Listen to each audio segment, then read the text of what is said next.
시청자 여러분 안녕하십니까? 출발 성공 투자 후반부 이어갑니다. 온인주입니다. 안녕하세요. 이혜은입니다. 간밤 미증시 상황 글로벌 원샷 보면서 함께 확인해 보시죠. 3대 지수는 혼조세로 마무리를 했습니다. 나스닥 지수만 0.23% 하락으로 마무리를 했는데요. 그래도 낙폭을 점차적으로 줄여가면서 마무리를 했다는 점이 긍정적입니다. 3대 지수 중에서는 다우존스 지수의 상승 기세가 굉장히 무서웠는데 1.47% 상승폭을 그리면서 올해 최고가를 경신해내는 모습도 보여줬고요. 올해 최고 상승폭도 함께 기록을 했습니다. S&P 500 지수도 역시 마찬가지로 굉장히 좋은 퍼포먼스를 보이면서 특히 장 막판에 급등하는 모습을 보여줬는데요. 하방 곡선을 그리다가 0.38% 상승으로 마무리를 했습니다. 자, 간밤에 굉장히 중요한 지표가 있었죠. PC 물가 지수가 발표가 됐습니다. 일단 시장에서 예상했던 그 수치 그대로 좀 보합세로 나오는 모습을 보여줬는데 실업보험 청구 건수를 살펴보게 되더라도 이전 달에 비해서 살짝 늘어나는 모습을 보여주면서 고용시장의 둔화세도 함께 확인을 했던 간밤의 지표였습니다. 자, 그런데 일단은 미국 국채가 다시 랠리를 펼치고 있다는 점이 조금 불안한데요. 미국 국채가 11월 달 들어서 상당히 안정세의 수익률을 찾아가는 모습을 보여줬습니다. 이에 따라서 과도한 하락을 지금 하고 있는 것이 아니냐라는 인식이 확산이 되면서 11월의 마지막 거래일 미국 증시에서 미국 국채가는 오르는 모습을 보여줬습니다. 오펙 플러스 회의가 어제 있었는데요. 감산 결정이 나왔습니다. 그런데 일단 유가는 하락하면서 마무리했다는 소식 전해드리도록 하겠고요. 세일즈포스의 주가 상승세가 또 무섭습니다. 실적 발표 이후에 계속해서 상승 랠리를 펼치고 있는 세일즈포스고 거기에 다우존스 지수의 1.47%라는 놀라운 상승폭에도 기여를 하고 있습니다. 9.4% 상승폭 기록을 했고요. 엔비디아는 2.9%가량 하락하는 모습을 보여줬는데 사실 간밤에 매그니피센트 7 종목들의 주가 흐름이 모두 좀 아쉽긴 했습니다.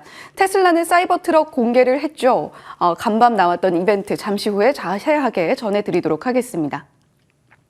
자, 기적의 11월이라고 표현을 해봐도 좋을 것 같습니다. 다우존스 지수부터 나스닥, S&P 500 지수까지 일제히 이전에 8월 말부터 10월 말까지 그렸던 하락폭을 모두 만회하는 모습을 보여줬고 추가적인 상승까지 이뤄냈습니다. 다우존스 지수 앞서서 말씀드렸던 것처럼 간밤에 사상 최고치를 또 경신해냈다라는 말씀도 함께 전해드리도록 하겠고요.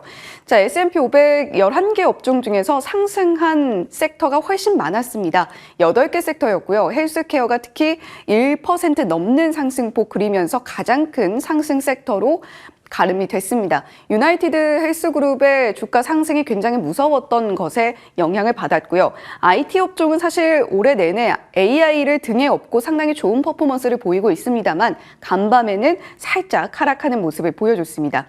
지금 전미 개인 투자자 협회에서 이런 결과가 나오고 있습니다. 향후 6개월간의 주식시장에 약세를 점치는 비율이 20%를 밑돌고 있는 건데요. 거의 2018년 이후에는 최저를 기록하고 있는 투심입니다. 자, 거기다가 매그니피센트 7 간밤에 왜 이렇게 부진했을까라고 살펴보니 11월의 평균 상승률이 11.9%였습니다. 벤치마크로 따졌을 때 9.6%를 상회하는 아웃퍼폼을 보여줬기 때문에 기관들의 좀 차익 매물이 나오지 않았나라는 것이 시장의 분석이기도 합니다. 자, 오펙 플러스 회의도 정리를 하고 가야겠죠. 일단 감산은 추가로 하기로 했는데 자발적 그리고 예상보다 적다라는 데 키포인트가 있습니다.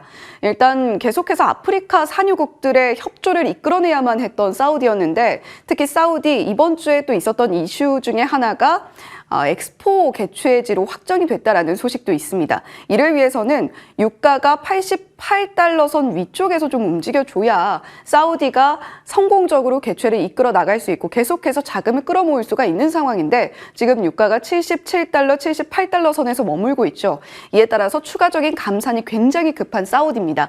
하지만 그럼에도 불구하고 사우디와 러시아의 자발적 감산을 기준으로 일단은 100만 배럴 1당입니다. 1당 100만 배럴 추가 감산을 하겠다는 결정을 내놨습니다만 앙골라는 이미 오펙 플러스 회의를 통해서도 새 목표를 거부하겠다라는 입장을 내놨고요. 거기다가 이번 회의에서 중요한 키워드 중에 하나는 또 브라질이 합류하게 된다는 건데 브라질은 이미 380만 배럴을 증산하기로 내년도 수치를 기록을 하고 있는 바입니다. 따라서 브라질의 합류가 특별히 오펙 플러스의 이 감산 결정에 영향을 미치게 되진 않을 것 같고요. 팩트 글로벌 에너지와 UBS에서도 지금 감산 규모를 100만 배럴 추가한다고 하고 있습니다만 그럼에도 불구하고 서류상 감산에 그칠 것 같습니다. 라는 분석을 내놓고 있습니다. 유가의 추이 함께 지켜보시면 좋겠고요. 자, 간밤에 나온 지표들 하나하나 정리를 해봤습니다.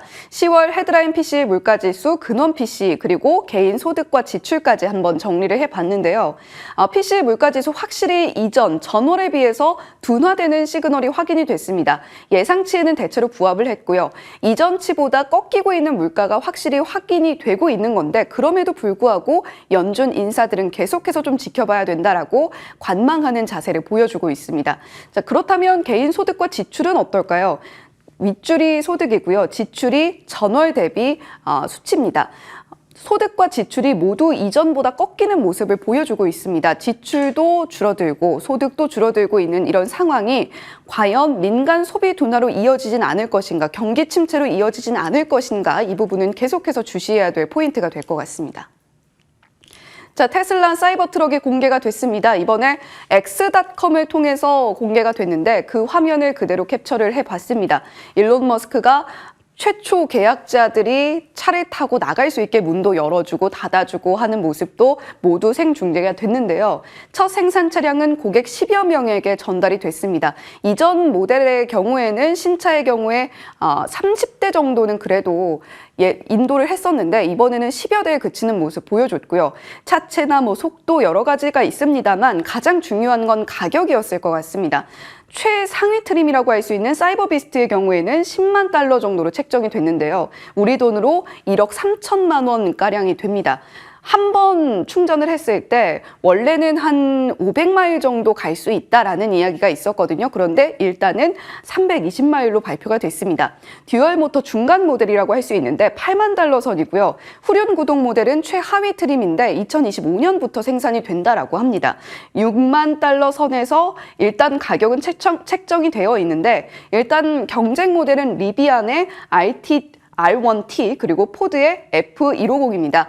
이 두 개의 가격대를 비교를 해봤을 때는 리비안이 한 7만 달러 선이고요. 포드는 라이트닝 가장 낮은 사양의 모델의 경우에는 5만 달러 선에 형성이 되어 있기 때문에 일단 가격적인 경쟁력 면에서는 중간 정도의 위치를 하고 있기는 합니다.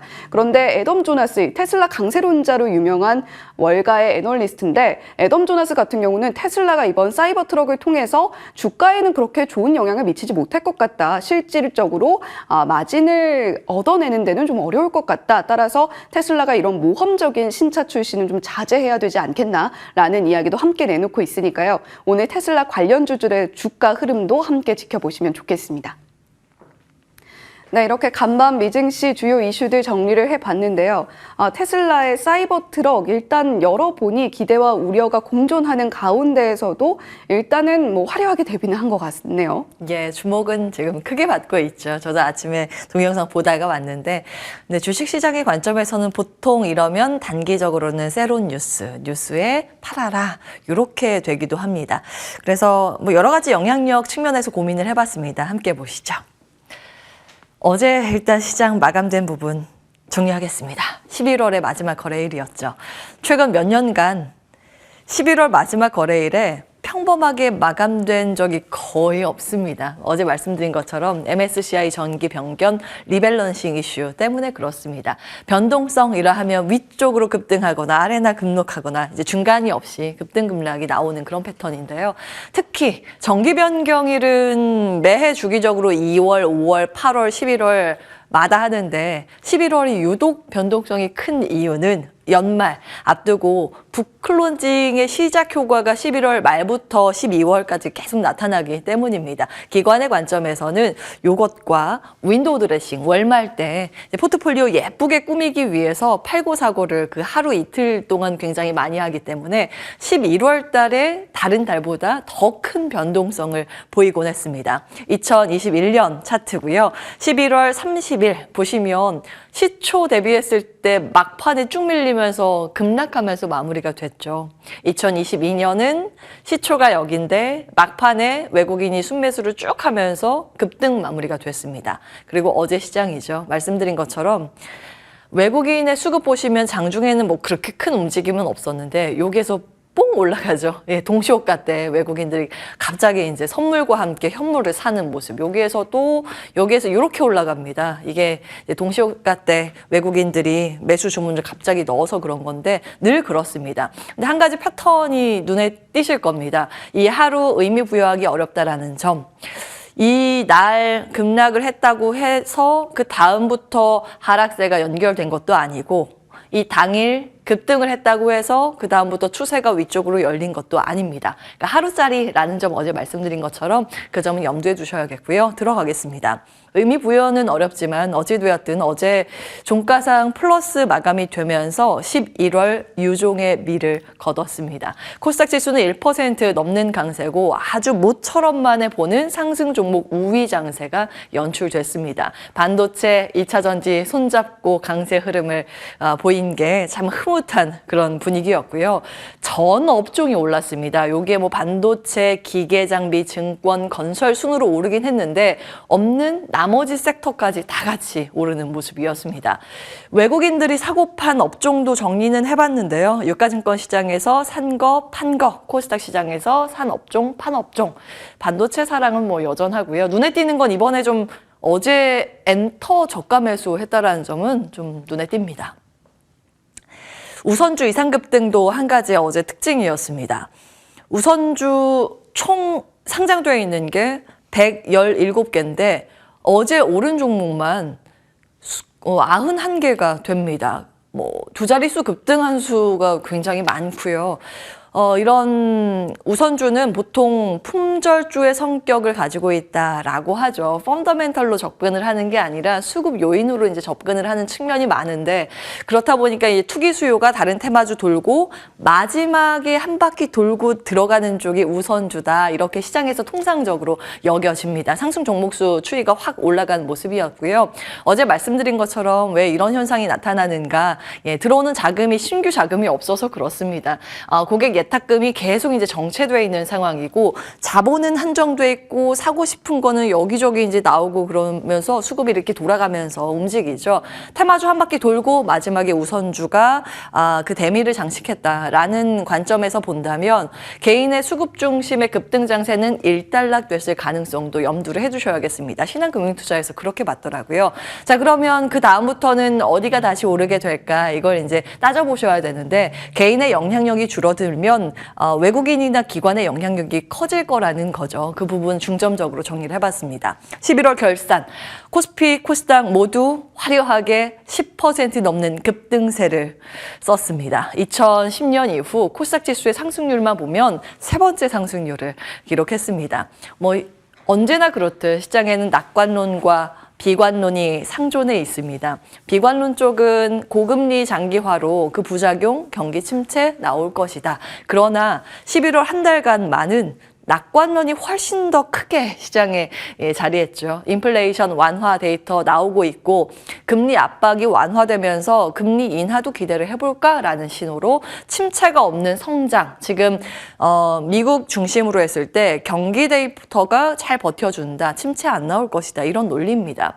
상승의 재료 그런 측면에서 시중금리가 안정세를 찾아가면서 전체적으로 시장 분위기가 11월 한 달간 나쁘진 않았는데 유독 우리 시장이 강했던 이유가 공매도 전면 금지 카드가 더해졌기 때문입니다. 11월 6일에 이 조치가 시행됐죠. 처음에는 호텔신라 같은 공매도 잔고 상위주가 좀 주목을 받았다가 한 시간이 갈수록 점차적으로 시장의 관심은 낙폭과대주에 쏠렸습니다. 과거에 코로나19 팬데믹 쇼크 나왔을 때를 답습하는 듯한 그런 분위기죠. 그때도 금리 인하 나오고 공매도 금지가 내려졌을 때 메타버스 같은 언택트 테마가 급등을 했었는데 마치 그런 분위기가 연출되는 듯한 모습입니다. 공매도 전면 금지 이후에 기관과 외국인들은 장바구니에 어떤 종목을 담고 어떤 종목을 덜어냈을까요? 정리가 돼 있는데 삼성전자를 공통적으로 담았습니다. 그리고 카카오도 똑같이 담았습니다. 카카오의 특징이라고 하면 장기 소외주라고 볼 수 있습니다. 이 장기 소외주를 담았던 쪽은 외국인보다 기관이 더 두드러지는데요. 카카오, 크래프톤, 한국전력, 삼성 SDS, 기아도 마찬가지고 삼성전기, LG화학 다 그렇죠. 공통점은 또 수급의 빈집이라는 공통점입니다. 기관이 특히 이제 좋아하는 그런 종목들이 여기에 있고요. 외국인들은 누적 데이터로 보시면 그러니까 올 초 1월부터 10월, 11월까지 데이터를 누적으로 계산을 해봐도 반도체가 가장 많이 순매수 종목에 포진이 돼 있고요. 순매도 종목은 여기에도 나온 것처럼 배터리주를 연초부터 이제 팔자세를 좀 이어가고 있다는 점은 한 가지의 수급 특징입니다. 반도체를 둘 다 담기는 했죠. 다음 보겠습니다. 이게 뭔가 무시무시한 제목인 것 같은데 그냥 제목만 이렇게 달았습니다. 연말에 매물폭탄 쏟아지나. 매물폭탄이 나올지 안 나올지는 시장 분위기에 달려있긴 한데 락업 해제 물량이 12월에 조금 많긴 해서 그 부분 좀 정리하고 넘어가고자 하는데요. 락업이라고 하면 신규 상장을 할 때 그걸 받아간 대주주나 관계자나 기관들이 시장에 충격을 주지 않기 위해서 어느 일정 기간 동안 못 팔게 자물쇠를 잠가놓는, 그래서 락업 건다라고 하는 그런 물량입니다. 보통은 3개월, 6개월, 9개월, 1년, 3년 요 단위로 이제 풀리게 되는데 순차적으로 풀리는데 12월에는 총 시장에 풀리는 물량이 1억 9천주 정도입니다. 유가증권 시장에서 6개 사고요. 코스닥 시장에서 47개 삽니다. 해제 주식 상위 있다는 1, 2, 3위 참고해 보시고 발행 주식 대비했을 때 비율로 봤을 때는 마녀 공장이 좀 많기는 합니다. 그래서 보유하고 계신 분들은 이거 일정 꼭 참고해 보셔야겠고요. 시장의 관심은 두산 로보틱스죠. 최근 들어서 기관이 거의 끌어올렸습니다. 주가 굉장히 단기간에 급등한 만큼 물량이 많지는 않은데 비율로 봤을 때 0.68% 정도밖에 되진 않지만 다음 주 화요일에 락업 물량 44만 주가 해제되기 때문에 단기 급등에 따라서 이제 팔고 싶은 욕구가 있을까라는 부분은 주의하시면서 살펴보셔야겠습니다. 어제 시간의 특징 주고 중요한 건 뒷부분이라서 이 부분은 이제 패스하겠습니다. 오늘 시장에 키를 쥘 것은 아무래도 수출 데이터입니다. 11월 달에 수출 데이터가 전 산업이 아마 나올 텐데 지수나 산업도 분포도 측면에서 높은 비율은 반도체하고 자동차이기 때문에 이렇게 정리가 돼 있고요. 칩스 엔비디어 룬이 추가 상장일이기도 합니다. 지난번 정리를 해드렸고 반도체 주요 일정은 다음에 다시 정리해드리겠습니다. 다음 보시죠. 미국의 반도체 간밤 소강 상태를 나타냈습니다. 엔비디아 떨어졌고 EU 기입을 해봤고요. 보시면 전체 필라델피아 반도체 지수가 떨어졌는데 특히 이거보다 훨씬 더 많이 떨어진 쪽이 간밤은 AI 칩이나 파운드리, 시스템 반도체 쪽입니다. 여기 로직이랑 파운드리 보시면 그렇고 AI 프로세서 관련 쪽이 좀 많이 빠졌죠. 눈에 띄는 게 메모리가 이 와중에 올랐더라고요. 우리나라 종목군으로 봤을 때는 파운드리나 시스템이나 AI 관련 종목군이 많을 수도 있겠지만 산업의 비율로 보자면 메모리가 차지하는 비율이 압도적으로 우리나라는 높긴 합니다. 그리고 오늘 이제 수출 지표에서 메모리 반도체의 회복세가 나오게 된다면 미국이랑 조금은 다른 결이 나타날 수 있겠는데 예상치가 이제 높긴 하죠. 그걸 충족하지 못하면 또 다른 분위기가 나올 수 있기 때문에 그 점은 같이 감안해서 보셔야겠습니다. 키움증권에서는 테마주 중심의 순환매 오늘 예상이라고 하면서 정말 여러 가지 다양한 테마를 넣었는데 이거는 주의. 테슬라 사이버트럭 공개 기대감이 이미 주가에 반영됐기 때문에 차익 실현 명분으로 오늘 작용을 할지, 그래서 자유주행 AI 관련주는 매물이 나오는지는 좀 주의해서 봐야 된다, 이런 목소리입니다. 테마주 조금 더 들어가겠습니다. 테마주 볼 때마다 떠오르는 질문 이것이지 않을까 싶은데요. 실적이 불명확한 테마 업종 정말 사야 하나? 라는 부분. 증권사에서도 의견이 양분됩니다. 실적 안 나오기 때문에 주의를 해야 된다라는 목소리도 분명히 존재하고 그럼에도 불구하고 여러 가지 테마 사이클을 무시할 수 없다라는 목소리도 팽팽합니다. 그중에 후자에 맞춰져 있는 레포트가 좀 눈에 띄어서 오늘은 그 부분만 정리하고자 합니다. 이 경기 사이클과 주가 사이클에 따라서도 스타일 업종 전략 테마주를 향하고 있다라는 부분이 KB증권의 레포트 내용인데요. 보통은 실적 장세 1국면 확장과 2국면 정점을 나눠서 볼 수 있습니다. 통상적으로 과거 데이터만 보자면 실적 장세 1국면 확장 때 경기 민감, 투자 쪽 반도체, 소재 산업재, 금융, 자동차가 좋죠. 여기까지 다 아실 겁니다. 그런데 실적 장세 2국면으로 가면 피크아웃 논란이 늘 수반되기 때문에 이들이 힘을 쓰지 못한다는 패턴이 늘 나왔습니다. 그런데 KB증권에서는 과거와 다른 게 과거에는 피크아웃 논란 때 경기가 회복이 아니라 이게 꺾이기 시작하는 게 먼저 나왔는데 지금 아시다시피 그동안 우리 그 반도체를 중심으로 수출 데이터가 마이너스권이었잖아요. 그 부분이 회복으로 이제 단계가 들어가고 앞으로 내년도에는 이익의 성장세가 예상된다라는 그런 부분입니다. IB 쪽에서 다 우리나라 그렇게 잡고 있죠. 그렇기 때문에 이 주도주 테마 랠리는 내년에도 더 이어질 것이란 로직입니다. 이건 참고해 보시고 그 메뉴판만 정리해 드리겠습니다. KB에서 내년에 볼 만한 5가지 유망 테마, 우주항공, 게임, 로봇, 온 디바이스 AI, 후공정, 패키징, 반도체죠. 보험까지 같이 참고해 보시죠. 당잠서였습니다.